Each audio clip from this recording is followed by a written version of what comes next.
The promise that became a battle plan. MacArthur didn't just want to go back to the Philippines, he had said he would. And in World War II, promises made in public could harden into strategy, even when the map suggested other options. The question is not whether Leyte mattered. It's why this landing, at this time, became the chosen road, despite strong arguments to bypass the islands entirely.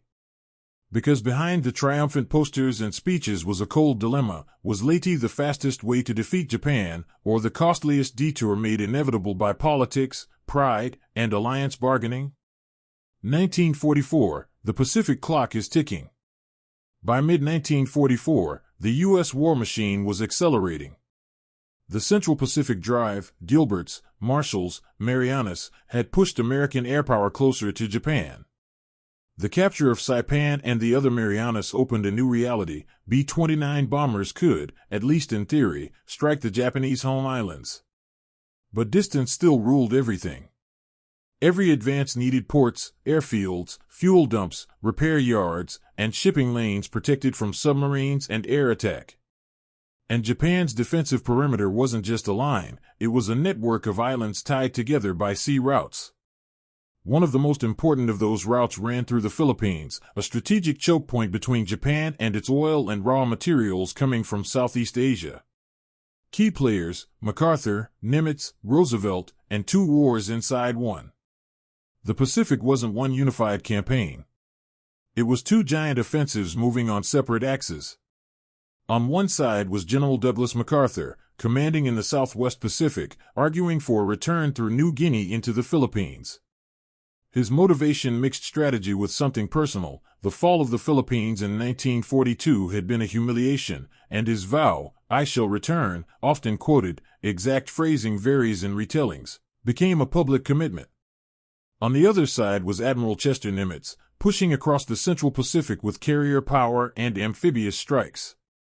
The Navy's logic leaned toward bypassing strongholds, seizing airfields, and moving directly toward Formosa, Taiwan, or the Ryukyus. Above them sat President Franklin Roosevelt, who had to arbitrate not just strategy but interservice rivalry. In the background were the Joint Chiefs, balancing resources across Europe and the Pacific, and weighing what would bring Japan down fastest. The competing plan: bypass the Philippines? There was a real alternative on the table: skip much of the Philippines and aim for Formosa or another forward base to tighten the noose around Japan. On paper it looked clean: fewer large land campaigns, more reliance on air and sea power, cut Japan's supply lines, and march toward the home islands. Hello, listener, let me know where you're watching from. And if you don't mind subscribing to the channel and giving it a like, I'd be very pleased as the author. Enjoy listening. But the counterargument was brutal. Formosa was big, heavily defended, and far from established U.S. support bases. Supplying and holding it would be a massive undertaking, more than just another island.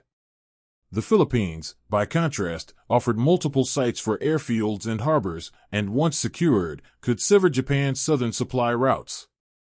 Yet it also promised bitter ground fighting and complicated politics: millions of Filipino civilians, guerrilla forces, a returning U.S. colonial administration, and the moral weight of liberation.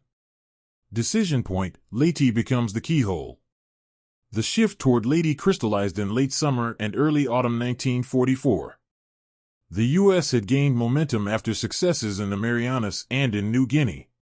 Carrier raids demonstrated Japanese air weakness in some sectors, though not permanently. Leyte, in the central Philippines, looked like a workable entry point. It offered beaches suitable for landing. It enabled airfields to support further operations. It positioned U.S. forces to isolate other Japanese garrisons. It opened the door to Luzon, including Manila. But workable is not the same as inevitable. What made it inevitable was the convergence of motives. 1. MacArthur's insistence that the Philippines must be retaken. 2. Political symbolism: abandoning the Philippines could be framed as betrayal. 3. Logistics: Leyte could support follow-on operations better than some alternatives. 4. Alliance messaging: the U.S. needed to show unstoppable progress and commitment. And then something even stranger happened. The landing didn't just become an operation, it became a referendum on which command philosophy would dominate the Pacific. Immediate consequences: landing and the storm of naval war. The Leyte landings began in October 1944. The initial operation looked like a return of American amphibious dominance, naval gunfire, air cover, troops pushing inland. But Japan recognized the danger. Losing the Philippines meant losing the artery connecting Japan to the resources of the South. So the Imperial Japanese Navy committed to a desperate counterstroke. What followed was the Battle of Leyte Gulf, often described as the largest naval battle in history. Several engagements unfolded across a wide area, confusing, overlapping, and chaotic. The Japanese plan involved decoys, multiple task forces, and a gamble: lure U.S. carriers away, then smash the invasion fleet. The Americans, for their part, faced the classic nightmare of amphibious war, troops ashore depending on ships that might be sunk. The result: Japan suffered catastrophic naval losses. But the U.S. learned that the enemy still had teeth, and that desperation would soon take a new form. The true cost: casualties, civilians, and the birth of a dark tactic. Leyte was not one battle.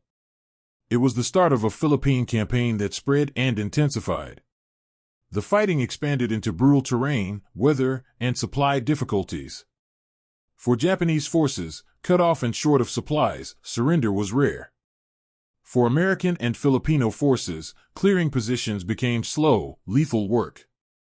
And in the wake of Leyte Gulf, a grim pattern accelerated. Kamikaze attacks began to appear more frequently and more systematically. The exact evolution of kamikaze doctrine is debated in the details, but the Philippines became one of the key theaters where it emerged as an organized tactic. The true cost of this decision was horrific, not only in military dead and wounded, but also in civilian suffering, cities damaged, food disrupted, reprisals, and the chaos that follows when a huge battle returns to populated islands. What were the alternatives, and were they better? Could the U.S. have bypassed the Philippines? Yes, at least partially. Arguments for bypassing: concentrate on a direct route to Japan. Avoid a massive ground campaign. Use submarines and air power to interdict shipping anyway. Arguments against bypassing: leaving major Japanese forces behind risked raids and instability. Formosa, or similar targets, demanded enormous garrison and supply commitments. The Philippines provided staging areas and cut Japan's southern lifeline more cleanly. Political and moral costs: abandoning a promised liberation could damage U.S. credibility. One interpretation is that the Philippines campaign was both strategic and political, and that separating those motives is impossible. Another interpretation is harsher, that Leyte was chosen because the promise narrowed the menu of options until only one looked acceptable. Myths, controversies, and the paper trail. The Leyte decision has been wrapped in legend: MacArthur as the man of destiny returning to his people, the Navy as the cold, efficient machine, Roosevelt as the master broker. Historians disagree on how much of the decision was driven by pure strategy versus politics and personality. Memoirs written after the war often sharpened rivalries, each camp presenting its logic as obviously correct. There is also debate about whether Formosa was ever truly feasible with the resources available in 1944, or whether it was a bargaining chip in interservice debates. A document that is still being debated, at least in terms of interpretation, is the wider record of planning discussions and Joint Chiefs deliberations. The same notes can be read as strategic prudence, or as proof that prestige and bureaucracy shaped the map. Conclusion: when a promise becomes a path. MacArthur returned to Leyte because it solved a strategic problem and a political one at the same time. The Philippines were a choke point, a base network, and a moral obligation wrapped into one. But the deeper lesson is uncomfortable: in total war, leaders don't choose from perfect options. They choose from options that their earlier words, alliances, rivalries, and logistics have already made available, or forbidden. The central riddle from the beginning wasn't whether Leyte mattered. It was whether it was chosen freely. And the answer seems to be, not entirely. By 1944, "I shall return" wasn't just a slogan anymore. It was a constraint. It narrowed strategy until the landing beaches of Leyte looked less like a choice and more like destiny.